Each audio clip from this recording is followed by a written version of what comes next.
The desperate signal communication officer, Sarah Chen, adjusted her headset for the third time that hour, watching the endless stream of routine transmissions flow across her monitoring screens.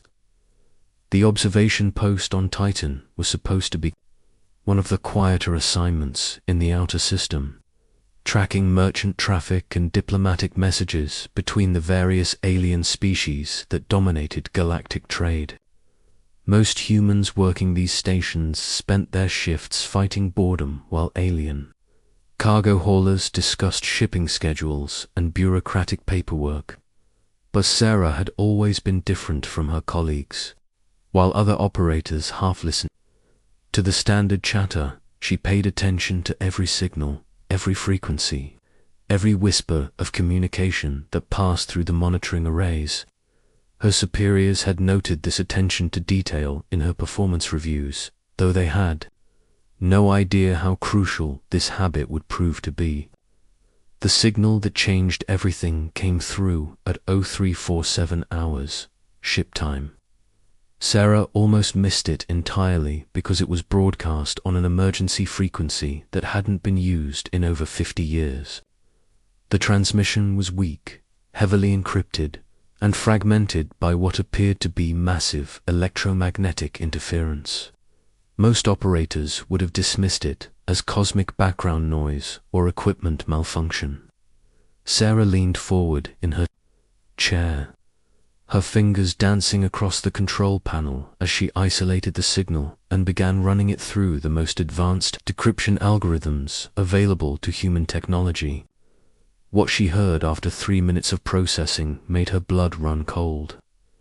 The voice belonged to Ambassador Zekther of the Cathara Peaceful Coalition, a species known throughout the galaxy for their dedication to diplomacy and scientific research. The Cathara had never harmed another living being in their recorded history. They were philosophers and healers, artists and teachers. They were also, according to the desperate message Sarah was hearing, about to be completely exterminated. Zekther's words came through the speakers with barely controlled panic. His people were under attack by the Vex Collective, a nomadic warrior culture that traveled from system to system, conquering and enslaving entire civilizations. The Vex had surrounded the Cathara home system with a massive battle fleet and were systematically destroying every colony, every space station, every ship that tried to escape. The ambassador's message was clear and terrifying. The Cathara had no military forces capable of resisting the Vex assault. Their defensive systems were designed to protect against natural disasters and accidents, not against weapons of war. They had perhaps 6 hours remaining before the Vex completed their conquest and began the process of enslaving or eliminating every Cathara in the galaxy. Sarah's hands were shaking as she recorded the transmission and immediately flagged it with the highest priority codes available.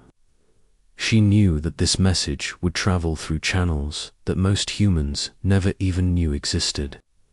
Within minutes, the signal would reach Admiral Marcus Torres, the man who commanded humanity's most carefully guarded secret. Admiral Torres received Sarah's transmission while standing in the command center of Lunar Base 7, a facility that officially didn't exist. The base was buried deep beneath the surface of Earth's moon, hidden behind layers of security and misdirection that had kept it secret from alien observation for over 2 centuries. The command center itself was a marvel of human engineering, filled with holographic displays and quantum computers that could process information faster than most alien civilizations could even comprehend. Torres was a man who had spent his entire adult life preparing for a moment like this. He was tall and lean, with grey hair and eyes that seemed to see everything at once. His uniform bore no insignia that any alien species would recognize, but every human in the command center knew they were looking at the most dangerous military commander in the galaxy. The Admiral read Sarah's report twice before speaking to his senior staff. Around him, officers representing every branch of humanity's hidden military forces waited for orders they had trained decades to carry out. These were men and women who had volunteered to spend their careers in absolute secrecy, knowing that their families and friends could never know what they really did for humanity's survival. Torres looked up from the report and spoke in a voice that carried absolute authority. The Cathara were valuable allies who had shared advanced medical technology with human colonies. More importantly, they were innocent beings facing extinction at the hands of a species that represented everything humanity despised about the galaxy's power structures. The Vex Collective was exactly the kind of threat that humanity had been preparing to face for 200 years. They were bullies who preyed on peaceful civilizations, confident that their military superiority made them untouchable. They had never encountered a species like humanity, and they had no idea what was about to be unleashed upon them. Torres activated communication systems that connected him to hidden facilities throughout the solar system. Bases that appeared to be mining operations or research stations suddenly revealed their true purpose as the most advanced military production centers ever created.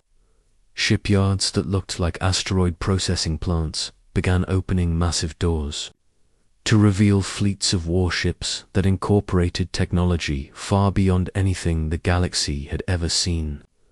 The ships of humanity's shadow fleet were masterpieces of deception and destruction. From the outside, they appeared to be the same crude cargo haulers and mining vessels that aliens throughout the galaxy had learnt to ignore. Human merchants were considered harmless by most species, useful for transporting goods to dangerous systems that more civilized races preferred to avoid. But these vessels were nothing like they appeared. Beneath their boring exteriors lay armor plating that could withstand direct hits from weapons capable of cracking planets. Their cargo holds contained weapons, systems that violated several laws of physics and defensive technologies that existed in multiple dimensions simultaneously. Their crews were trained to fight in ways that would give most alien military commanders nightmares. Captain Elena Vasquez received her orders while commanding the stealth reconnaissance ship Silent Thunder, currently hidden in the shadow of Jupiter's largest moon. Her vessel was completely invisible to every scanning method known to galactic science, capable of observing enemy fleets without being detected and striking without warning from impossible angles. Alina was a third-generation military officer whose grandparents had helped design the first prototypes of humanity's hidden fleet. She had grown up knowing that humans were not the primitive cargo runners that aliens believed them to be. She had trained her entire life to command ships that could appear and disappear like ghosts, while carrying enough firepower to destroy entire fleets. Her crew of 60 specialists represented the absolute best of human military training. They were engineers who could repair battle damage while under fire, weapons officers who could target multiple enemies simultaneously across different dimensions, and tactical specialists who could analyze enemy weaknesses faster than most alien computers. The Silent Thunder and 11 other stealth ships received coordinates for the Cathara system, along with orders to conduct immediate reconnaissance. They would be the first human military vessels to operate openly beyond the solar system in over 2 centuries. Everything they had trained for, everything humanity had built in secret, was about to be put to the ultimate test. As Elena's ship engaged its faster-than-light drive, she reflected on the irony of the situation. The galaxy had spent centuries treating humans as second-class citizens, barely evolved primitives who were useful only for dangerous jobs that more civilized species preferred to avoid. humans were allowed to mine asteroids in hostile systems, transport cargo through pirate-infested space lanes, and serve as expendable labor in colonies too dangerous for other species. What the galaxy didn't understand was that humans came from a world where everything was trying to kill them. Earth was classified as a Class 12 death world, a planet so hostile that most alien species couldn't survive on its surface for more than a few hours. Humans had evolved to be adaptable, resilient, and utterly ruthless when protecting their own. The alien species that dominated galactic civilization had evolved on peaceful worlds with stable climates and abundant resources they had never faced. The constant struggle for survival that shaped human psychology. They had never needed to develop the kind of military technology that humans had been building in secret for 2 centuries. Alina smiled as her ship entered hyperspace, knowing that the Vex Collective was about to learn what happened when apex predators stopped pretending to be prey. The galaxy was about to discover that the harmless cargo runners from the primitive Deathworld were actually the most dangerous military force ever assembled. Behind her, Admiral Torres was coordinating the largest military deployment in human history. Ships that had waited decades for their first combat mission were powering up weapons that could reshape the fundamental structure of matter itself. Soldiers who had trained in absolute secrecy were preparing to reveal capabilities that would redefine how warfare was conducted in the galaxy. The Cathara had sent out a desperate call for help, not knowing that they had contacted the one species in the galaxy capable of answering. Humanity was about to emerge from the shadows, and the universe would never be the same. The hunt begins. Alina Vasquez brought the silent thunder out of hyperspace at the edge of the Cathara system, her ship materializing from faster-than-light travel, completely undetected by any scanning technology in the galaxy. What she saw through her enhanced viewscreens made even her experienced crew pause in their preparations for combat. The Cathara home system, which had been a beacon of peaceful civilization for over 1,000 years, was dying. Massive Vex battleships surrounded 3 of the system's 5 inhabited worlds, their weapon systems systematically destroying everything that moved. The beautiful crystal cities that had taken centuries to build were being reduced to molten slag by bombardment weapons that turned matter into superheated plasma.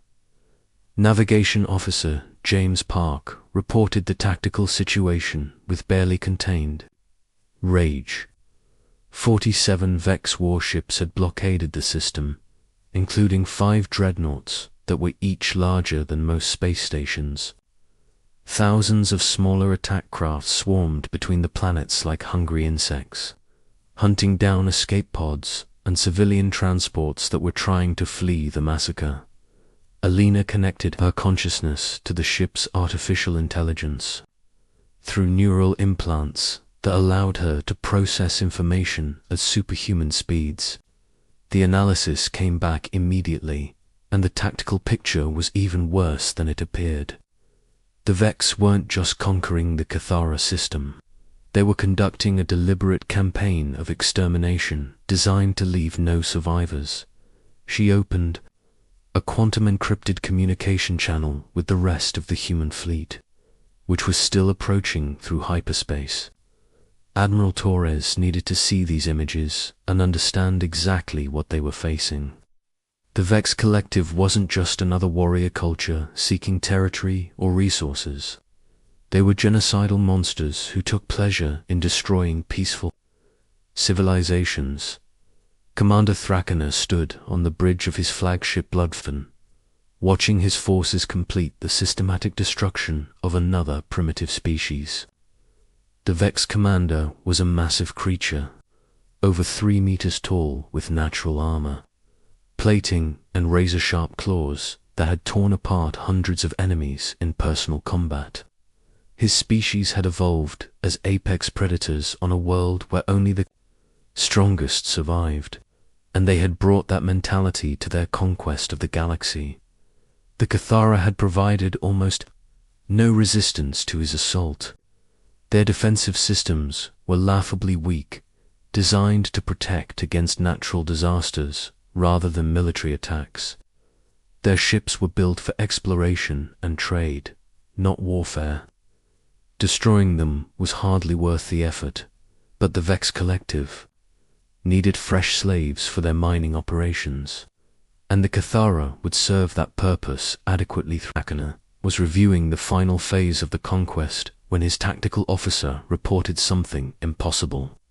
Sensors were detecting new ships entering the system, but their configuration didn't match any known vessel in the galactic database. More disturbing was the fact that these ships had appeared without triggering any of the early warning systems. His fleet had deployed throughout the system. The Vex commander studied the tactical displays with growing confusion. 12 ships had somehow materialized within his defensive perimeter without being detected. They were crude-looking vessels that appeared to be cargo haulers or mining ships. Exactly the kind of primitive craft that the galaxy's weakest species used for basic transportation. Thrakana opened a communication channel to the approaching vessels, expecting to hear the terrified surrender of some merchant captain who had stumbled into a war zone. Instead, he heard something that would haunt him for the rest of his very short remaining life. Captain Vasquez's voice came through the communication system with absolute cold fury.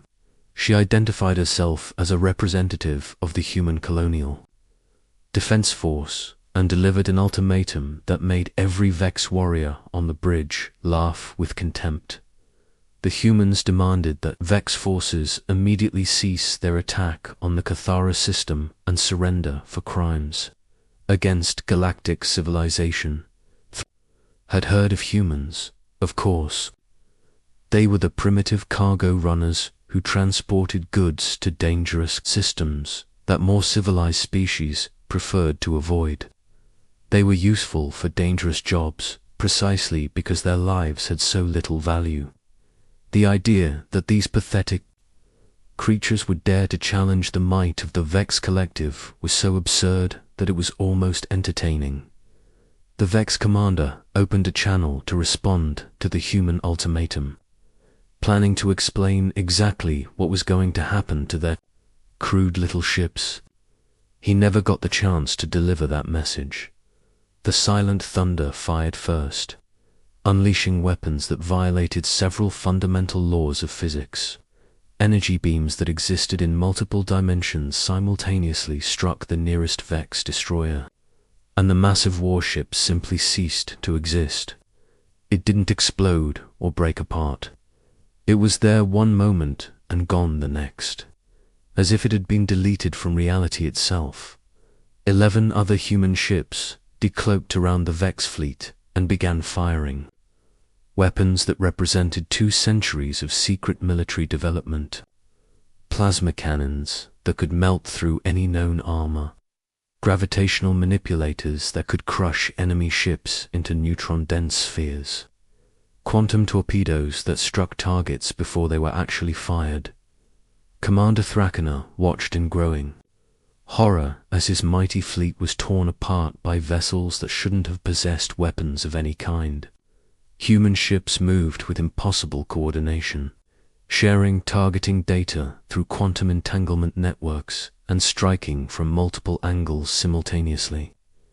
Their defensive systems created barriers made of crystallized spacetime that deflected attacks from multiple dimensions. The psychological impact was even more devastating than the physical destruction. Vex warriors who had never known defeat were watching their most powerful weapons bounce harmlessly off human defensive shields. Ships that had conquered dozens of star systems were being destroyed by craft that looked like primitive cargo haulers. Alina coordinated the human assault with precision that would have impressed veteran military commanders from any species in the galaxy. Her ships moved through the enemy formation like wolves hunting sheep, targeting the most dangerous threats first, while carefully avoiding any Kythera vessels or installations that might still contain survivors. The battle revealed the fundamental difference between human and alien approaches to warfare.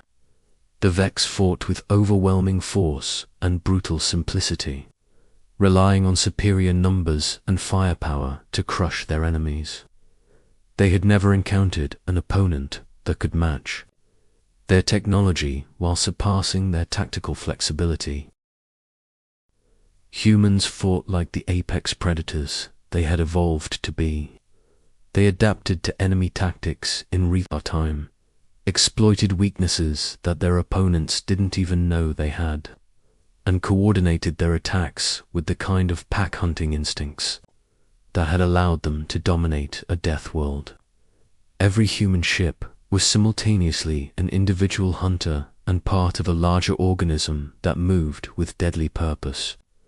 Engineering specialist Lisa Rodriguez monitored the battlefield from her position aboard the heavy cruiser Relentless, which had just decloaked behind the main Vex battle line. Her job was to analyze enemy technology and identify vulnerabilities that could be exploited by the human fleet. What she discovered changed the entire nature of the engagement. The Vex ships were powered by fusion reactors that were poorly shielded and vulnerable to a specific type of quantum interference. Lisa transmitted her findings to the rest of the fleet, and within minutes every human ship was broadcasting targeted energy pulses that caused Vex power systems to overload catastrophically. The largest Vex dreadnought, which had been preparing 2 fire planet-killing weapons at the remaining Kythera colonies, suddenly found itself completely without power. The massive warship drifted helplessly in space as its weapons systems shut down and its defensive screens collapsed. Commander Thrakana realized with growing terror that he was facing an enemy unlike anything the Vex Collective had ever encountered. These humans weren't just technologically superior.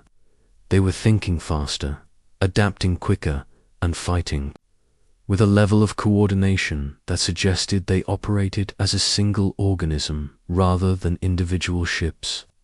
The final phase of the battle began when Admiral Torres arrived with the main human fleet.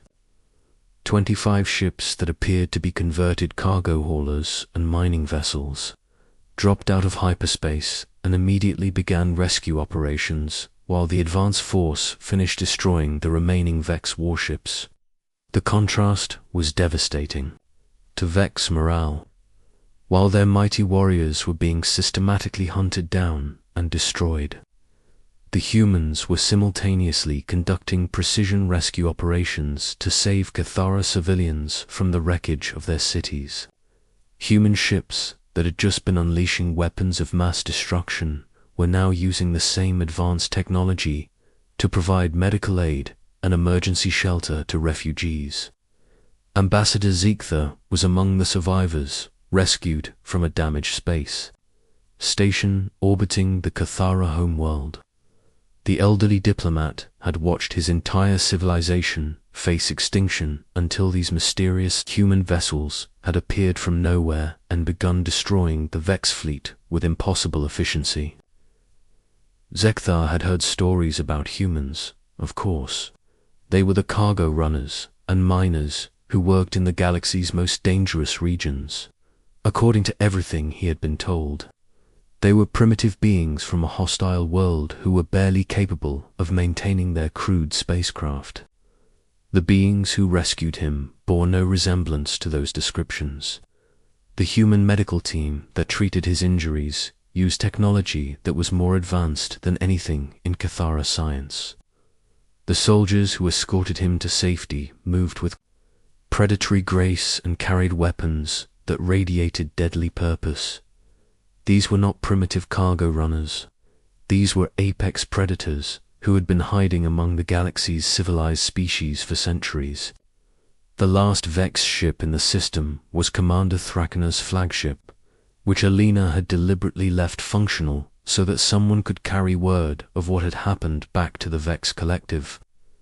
The human captain opened a final communication, channeled to the defeated enemy commander, and delivered a message that would spread throughout the galaxy within days.